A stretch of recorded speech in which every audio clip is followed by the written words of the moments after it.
I showed you this chart last week. It's a trading views chart, and I've overlaid some extensions into it. In particular, the Treasury yield, comparing the 10-year to the 2-year, which shows us the spread, and then the interest rates. And I've gone back to 2002.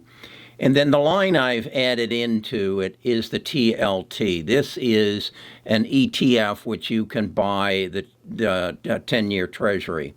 And so what I wanted to do then is see if we could draw a correlation between this inverted yield curve and see, I think it tells us which way the market is going to move. And to summarize the other video I did, it basically tells us that when you do have the inverted curve, it is then followed quite possibly, particularly if there is some unstable nature to the real estate and the banking industry, it forecasts a crash. And that's what it did. It basically showed us that as we approached through '04, and we had a runaway real estate market and interest rates were going up, we got into a position where the yield curve got inverted.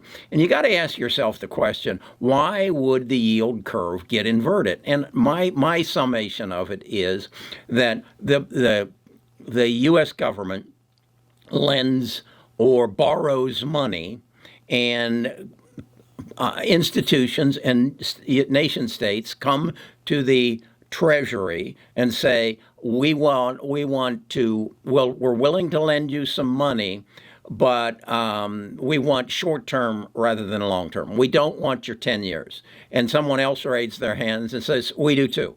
We'll bid such and such for the 2-year. And they get in a bidding war, and they bid up the interest that the United States will pay on the limited number of 2 years that they have, and they ignore the 10 years. Why would they do that? Because they feel there is some risk within the U.S. economy over the next 10 years that they don't want to take on. And they only want to be exposed to that risk at a limited period of time in 2 years.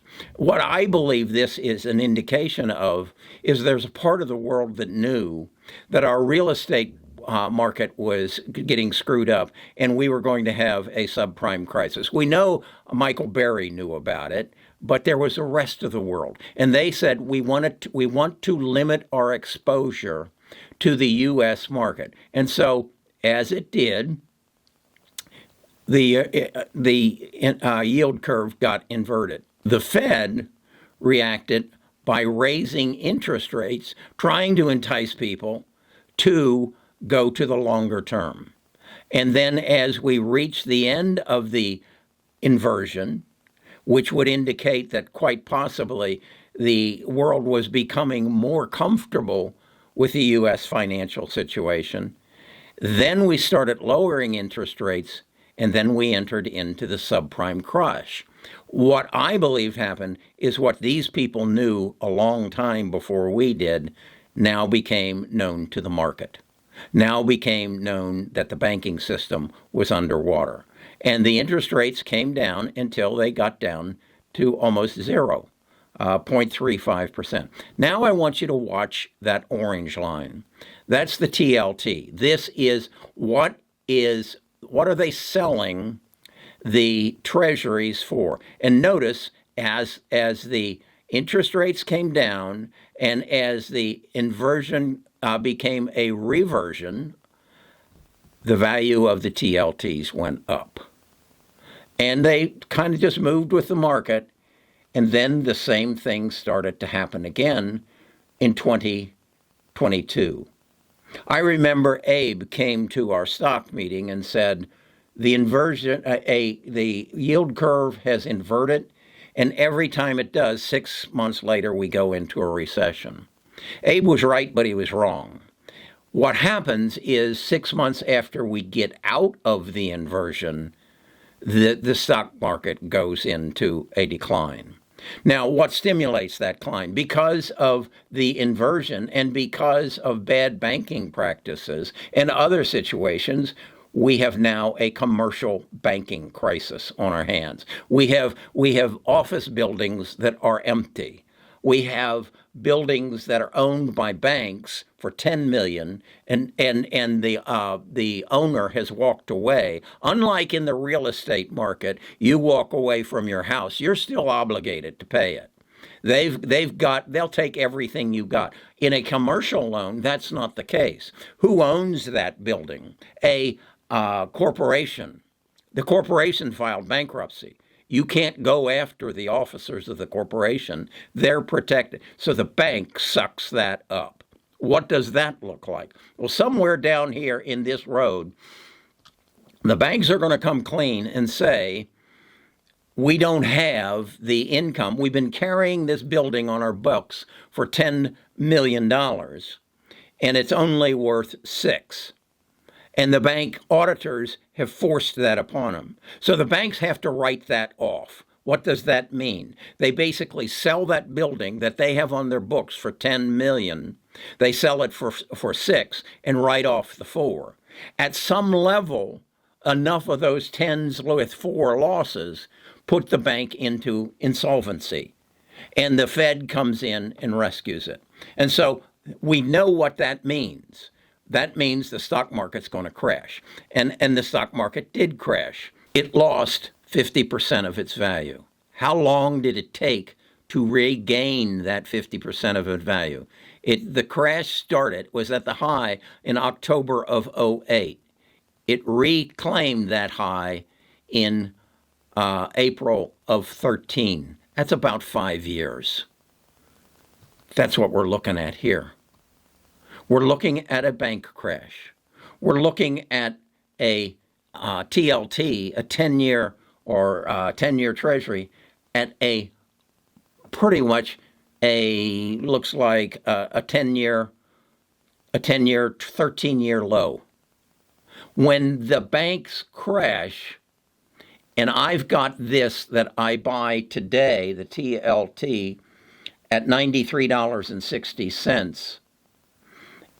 Out here, that investment of, let's say, $100,000 at $93 is going to be worth somewhere in the neighborhood of $173 when this all settles. When this comes down to, it's probably 20 to 30% drop.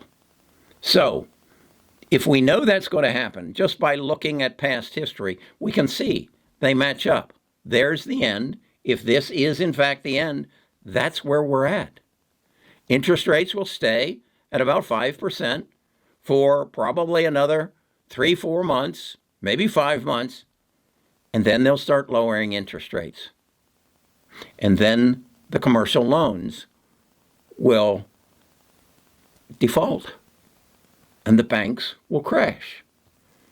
And my TLT will go up in value.